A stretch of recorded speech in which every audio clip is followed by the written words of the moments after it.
Hello guys! Gagawin natin ngayon ang problem number 5 sa networking as a final requirement. Ang problem ay, you are employed at a 3-story mall that has been in operation for 5 years. Since its opening, there has been no maintenance performed on the network infrastructure or end users device. Wi-Fi can be easily hacked and used for cyber crimes. Eventually, all the devices failed.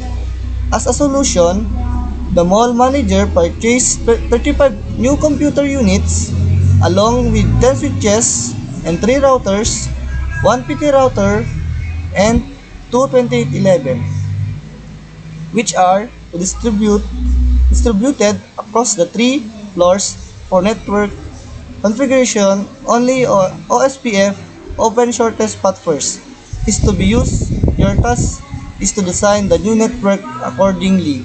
So, let's start. First, ang una, maglagay tayo ng PT router dito sa taas. Tapos, dalawang mali yan. Tanggalin natin yan kasi mali. PT router ang lalagay.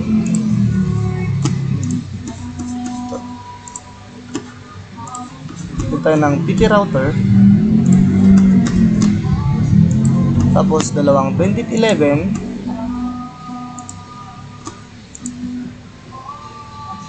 Tapos, 10 switches na 2950T.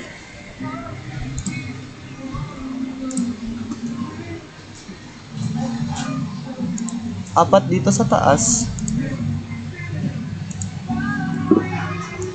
Tapos, tatlo dito.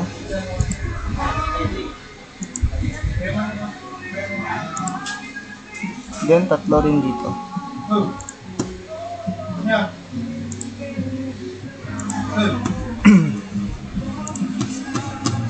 Pagkatapos natin maglagay ng mga switch, maglagay naman tayo ng 35 PC.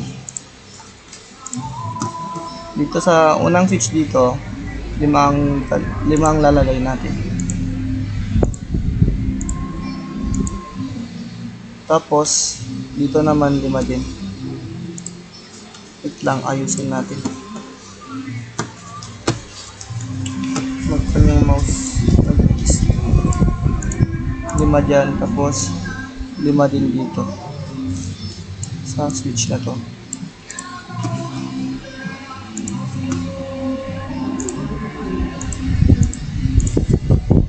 Tapos 5 din dito.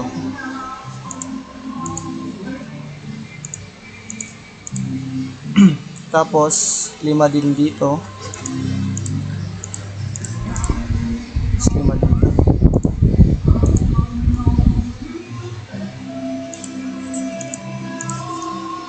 Tapos 5 din dito.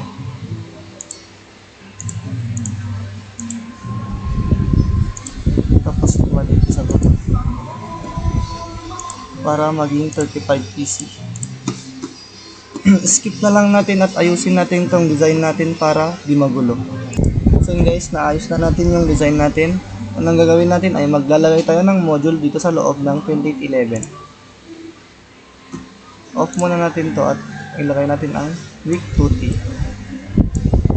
Tapos on natin. Ano din ang gagawin sa 2811 na router 3. Off. Then weak 2. Then on. Tapos, ang unin muna natin pagkukunikin ay itong mga switches. Ang gagamitin nating cable ay ang crossover.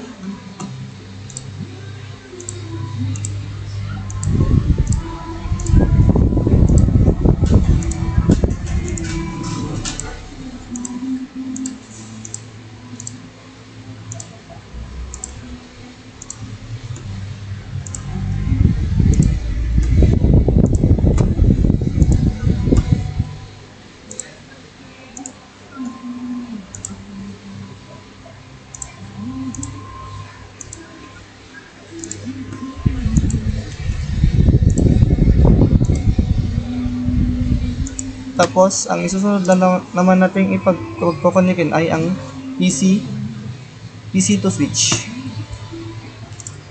Ang unahin muna natin ay dito sa PC0. isa-isahin muna natin. Isa-isa muna sa pagtetest para hindi tayo malito mamaya.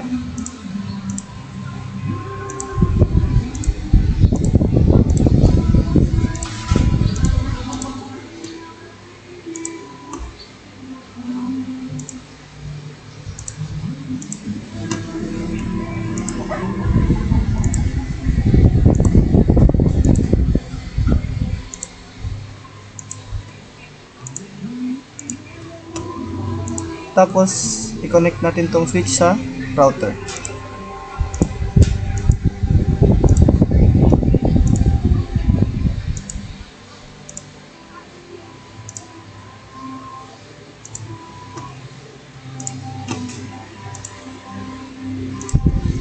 Pagkatapos nyan, ang una muna nating pagkokonikin ay ang PT router at ang 2811 router 2. Ang gagamitin natin ay ang serial BCE. Lalagay natin dito sa serial 2.2/0 sa 3/0. Tapos, maglalagay tayo ng IP address dito sa PC0.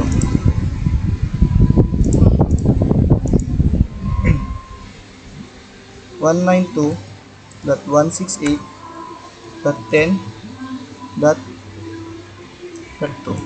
Control A na natin at copy. Then ilagay natin yung default gateway niya na .1. Tapos ganun din ang gagawin sa ibang PC na nakakonect dito sa switch. Control B na lang natin. Tapos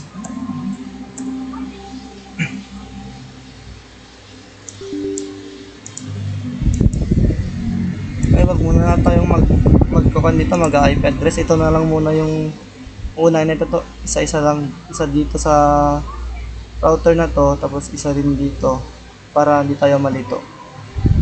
Tapos ilalagay natin dito yung mas Ethernet na default gateway na naka-connect sa kanya. .1. Tapos on natin. Tapos maglalagay tayo ng serial na 10.0.0.1. Then set natin ng 2 million. Then on. Tapos dito naman tayo sa kabila. Ang gagamitin naman natin dito ay ang 192.168.100.2. Then control A, control C. Then ilagay natin yung default gateway nyo .1. Then cross. Then dito naman tayo sa 2811 router 2. Lagay natin dito yung default gateway na nakakonect na PC sa kanya. .1. Then on. Tapos maglalagay tayo ng serial dito na 10.0.0.2. Then on natin. Tapos mag-CLI tayo dito sa PT router. Enter, then exit, then router OSPF 1. Then enter, then network. Then ay 192.168.10.0. Then ang kanyang wildcard na 0.0.0.255. Then area 0. Then enter. Then network natin ang kanyang serial na 10.0.0.0. Then ang kanyang wildcard na 0.255.255.255. Then area 0. Then enter. Then exit. Pagkatapos naman dyan ay dito na tayo sa kabila. Mag CLI. Enter. Then exit. Then router OSPF 1. Then enter, then network natin ang IP address na 192.168.100.0. Then ang wildcard na 0.0.0.255. Then N area 0. Then enter. Network na din ang kanyang serial na network 10.0.0.0. Tapos ang wildcard na 0.255.255.255. Then area 0. Then enter. Then type exit. Then i-fast forward natin. Try natin mag-send ng packets dito sa PC0 to PC15. Ulitin lang natin. Yun, successful siya. Tapos, ang gagawin na naman natin ay i-connect natin tong router 2 2811 sa router 3 2811. Sa serial 3.1 natin ilalagay, tapos sa serial 3/0. Then, maglalagay na tayo ng IP address dito sa PC25 na 172.168.10.2. Then, copy na, control A, then copy. Tapos maglagay tayo ng kanyang default gateway na .1. Tapos, dito na tayo sa router. Maglagay natin dito sa Ethernet yung default gateway ng mga PC na nakakonect sa kanya. Then on. Tapos dito tayo maglalagay ng kanyang serial na 20.0.0.1. Then on natin. Tapos lagay natin dito yung lagay natin kanina na serial doon sa baba na 20.0.0.2. Then on natin. Pag may connection na sila, ang unang dito tayo magsi-CLI. Ang CLI natin dito ang IP address dito at ang kanyang serial. Enter, then exit, then router OSPF1, then enter, network 172.168.10.0, tapos yung wildcard na 0.0.255.255, then area 0. Then network natin ang kanyang serial na network 20.0.0. Tapos ang kanyang wildcard na 0.255.255.255, then area 0. Then enter. Then exit. Pagkatapos natin mag CLI dito naman tayo mag-CLI. CLI natin yung serial ng 2811 router 3. Enter. Then type exit. Then router OSPF1. Then enter. Network natin yung serial kanina na network 20.0.0.0. Then ang wildcard na 0.255.255.255. Then area 0. Then enter.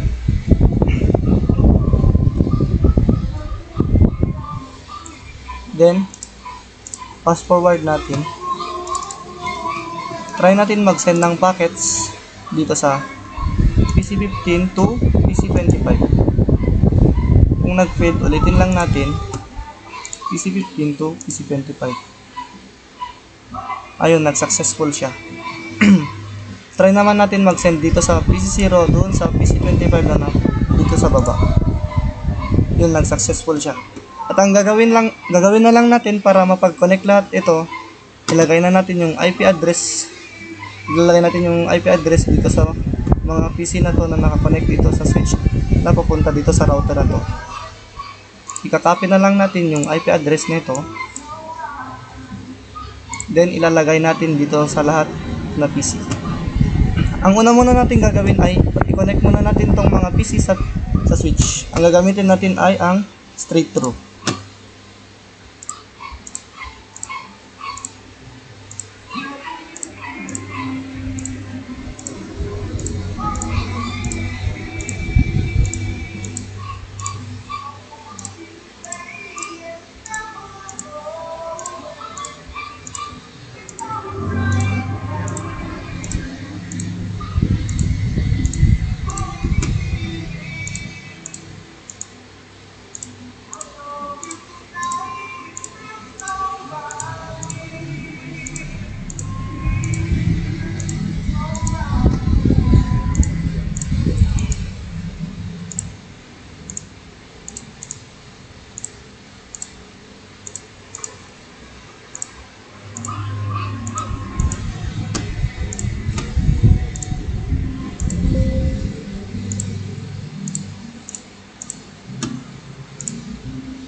Then pagkatapos natin i-connect lahat ng PC sa mga switch, ay maglagay na tayo ng kanilang mga IP address.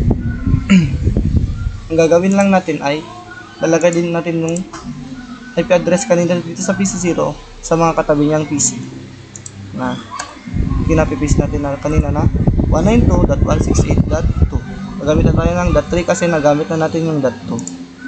Then ang kanyang default gateway na .1. Skip na lang natin yung paglalagay para mas mabilis tayong matapos.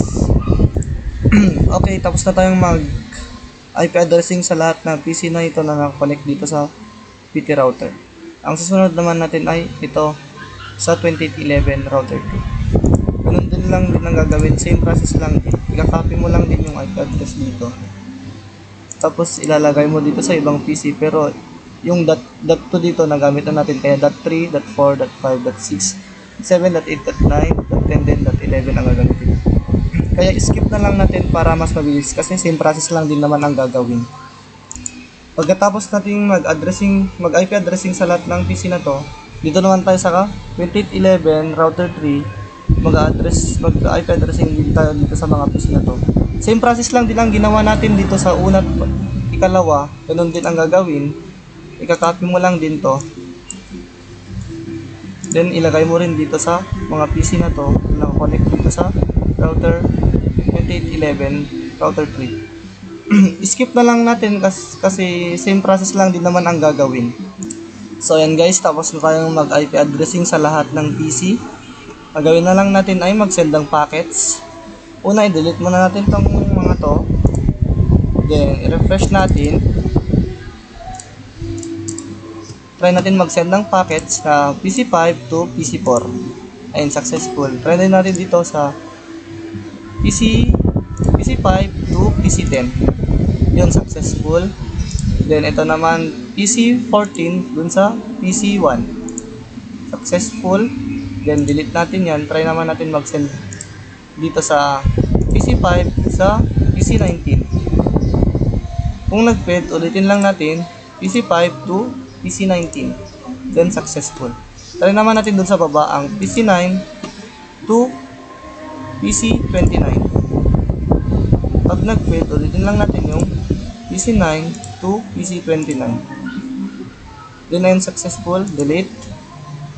Then try naman natin tong PC34 doon sa PC19. PC18 na lang. Pag nag-fail, ulitin lang natin yung PC34 to PC18. Ayun, successful. Then try naman natin dito sa PC28 to PC24. Pag nag-fail, ulitin lang natin yung PC28 to PC24. Ayun, successful siya guys. Successful naman lahat. Kaya, thank you po sa panonood. Goodbye.